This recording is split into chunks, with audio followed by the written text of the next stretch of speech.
I did my Eastern Conference power rankings a couple days ago. Let's hop into my Western Conference power rankings in the NBA. Now, I'm going to break these down into four different categories: rebuilding, semi competitive, playoff teams, and finals contenders. Now, if you look at the slate here in the West, I think we are teaming with finals and playoff contenders. There are a few semi competitive teams that could maybe get into that playoff conversation. But as of right now, I think the field is what it is. There's a couple teams, once again, that could go from playoffs to finals contenders. But as of right now, I don't see a lot of these NBA teams going and leaping into the finals due to some limitations or maybe even some complacency. And we'll get into that. But first up, we got to talk about the rebuilding teams, specifically with the New Orleans Pelicans, because this team is ridiculous. Let me just say it here. They traded away that Pacers pick. Look at the Pacers pick. That thing is looking juicy. They traded away their own 2026 pick. Oh man, I just cannot describe the amount of abuse and mismanagement that takes place in New Orleans over and over and over again. This is one of the worst run organizations in all of professional sports, and it will probably be that will probably be the case until they move and relocate under new ownership. So I'm looking for the Pelicans to sell the team. I don't want them to move out of New Orleans, but my God, this is an organization that just cannot get it right. Now, moving into the Suns, it's clear that they just expected Kevin Durant, Chris Paul, Devin Booker, DeAndre Ayton, Bradley Beal. They just expected that situation to work out. One of them, I guess, in the many experiments that they had. And it never did. They made it to the finals, yes, back in 2021. But since then, it has been a disaster class for the Phoenix Suns. Disappointment after disappointment, and they finally pushed the explosion button. My question is for this team is what do they do with Devin Booker? Because I think Devin Booker is good enough to push them out of the top 5 of the draft. And if you're going to be this bad, why not be in the top 5? Now, the problem is that Devin Booker's not very tradable. Not because he's not a wanted commodity, right? He's one of the best two guards in the league, maybe even one of the best point guards. I mean, we've seen him average 7+ assists multiple times in his career. So I digress.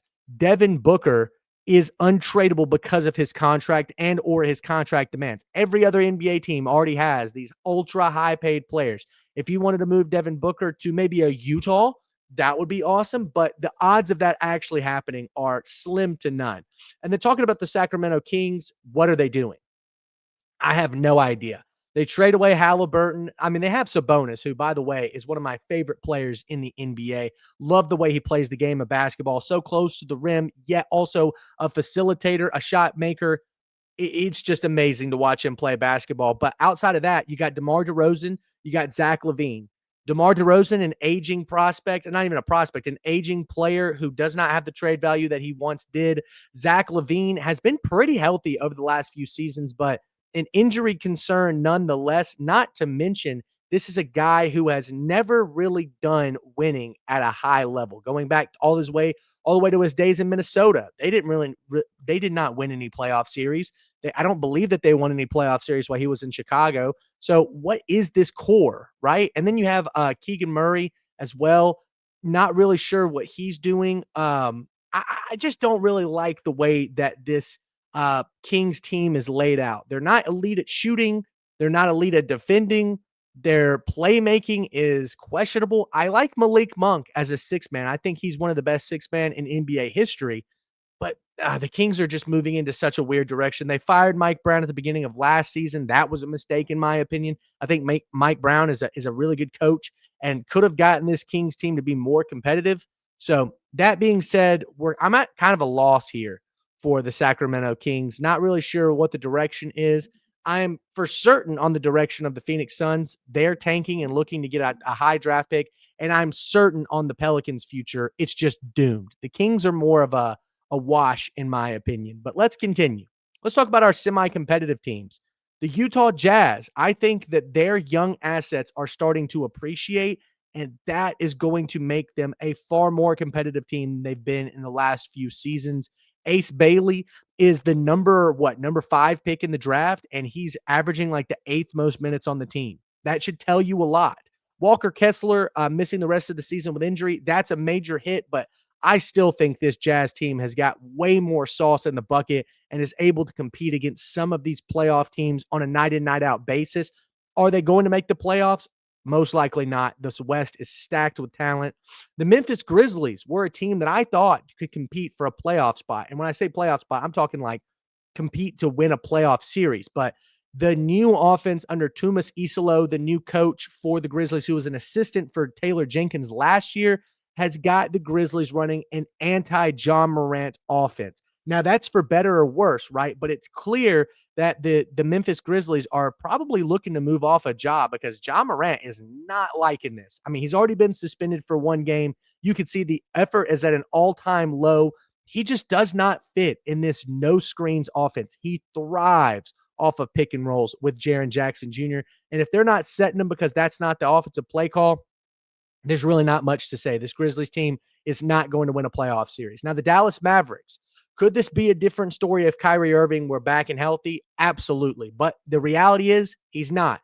Cooper Flag is having to put on way more, or is having to take on way more of a load than he really should as the number one overall pick. Yes, I know he is one of the most generational prospects uh, after LeBron and Wemby. I mean, Cooper Flag's right there in that mix.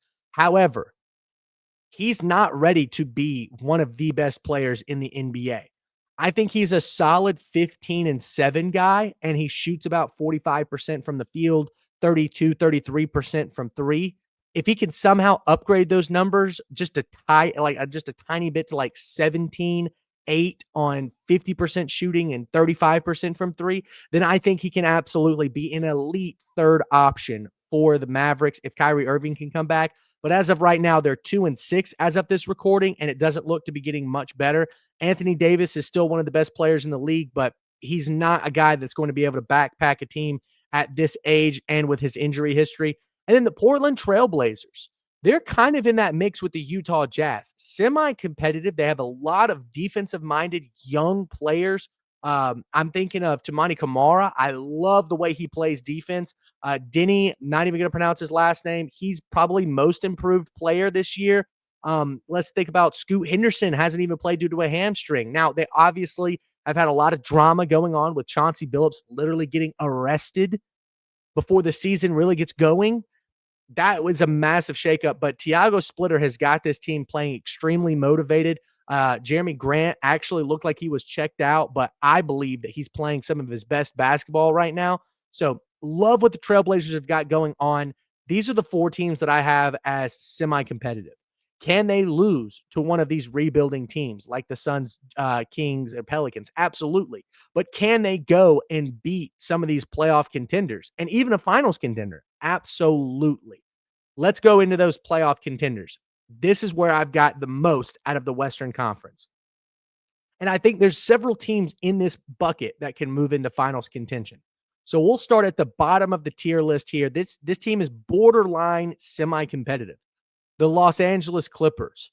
They have put together a super team. This looks like the 1996 Houston Rockets, or maybe it's even later than that. Maybe it's the 1998 Houston Rockets with Hakeem Olajuwon at like 38 years old, Charles Barkley, Clyde Drexler, and Scottie Pippen, maybe. Maybe that's the Portland Trailblazers. I don't know. You guys know what I'm talking about. This hodgepodge of old guys, Kawhi, James Harden, Nicholas Batum is playing rotational minutes. Chris Paul, Bradley Beal.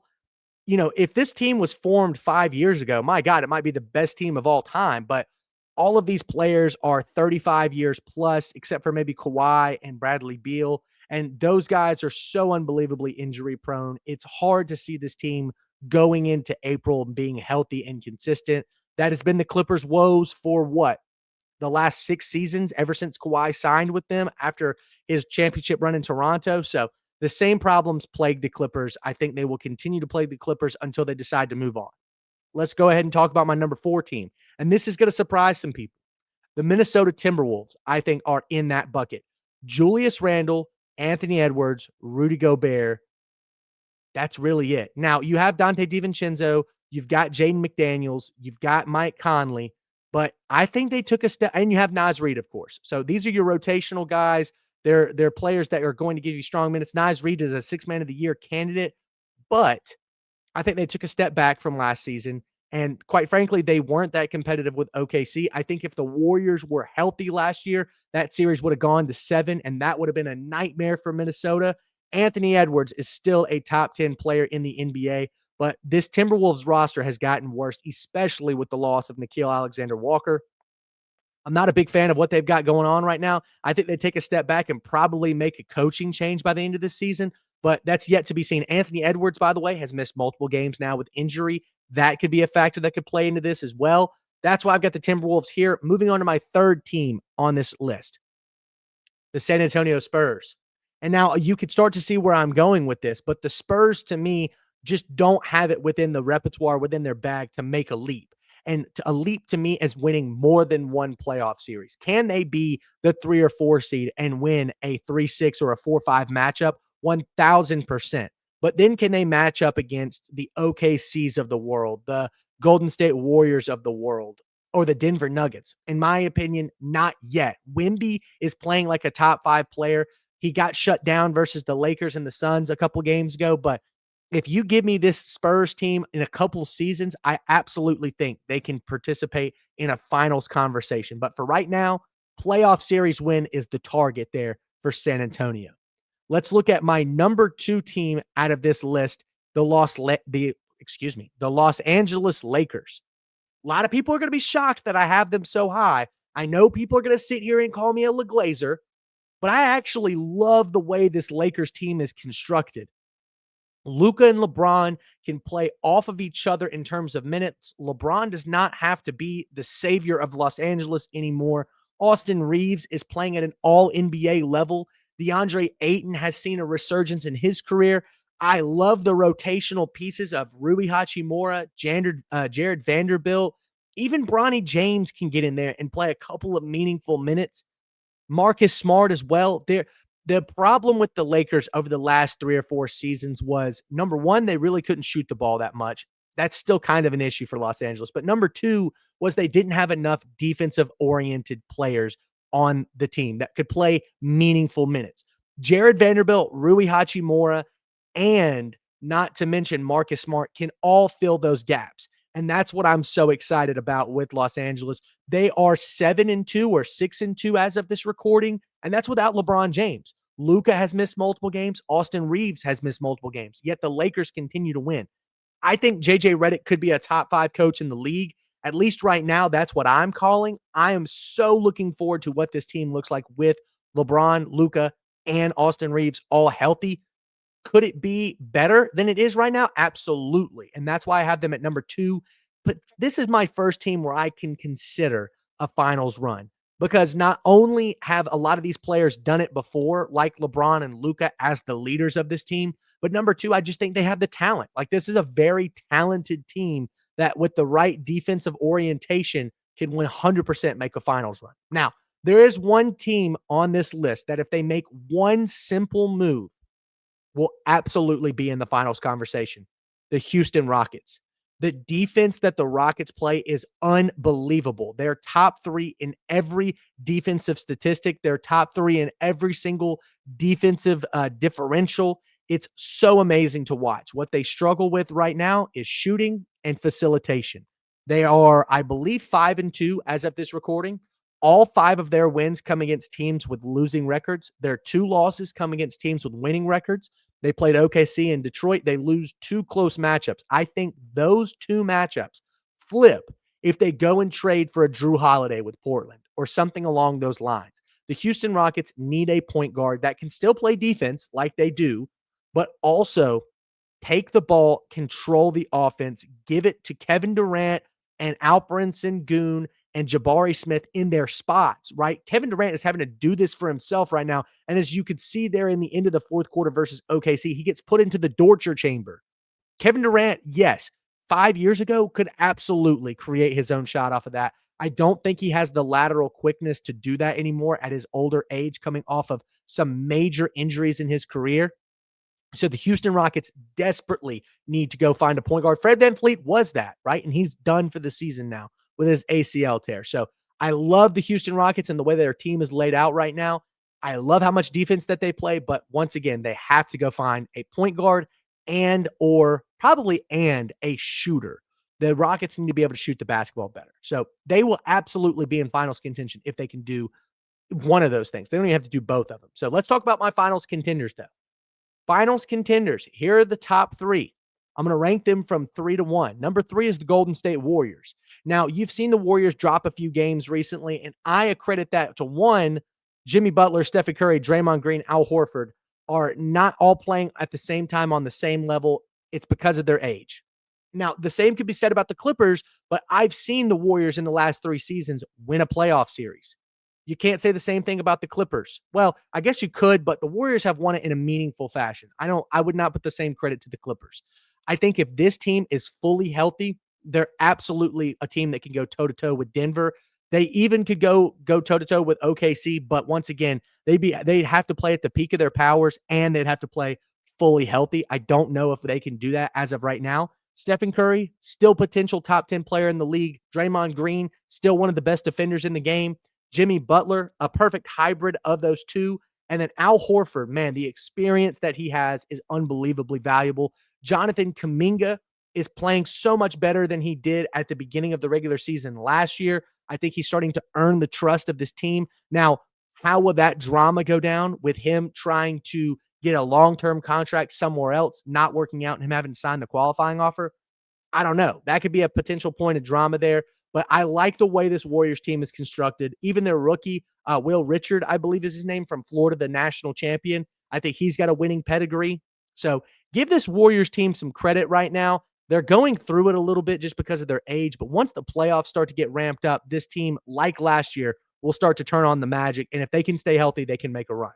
Next up, the Denver Nuggets. People forget, man, the Nuggets were in a game 7 versus the champs. Nikola Jokic has got his best team maybe ever.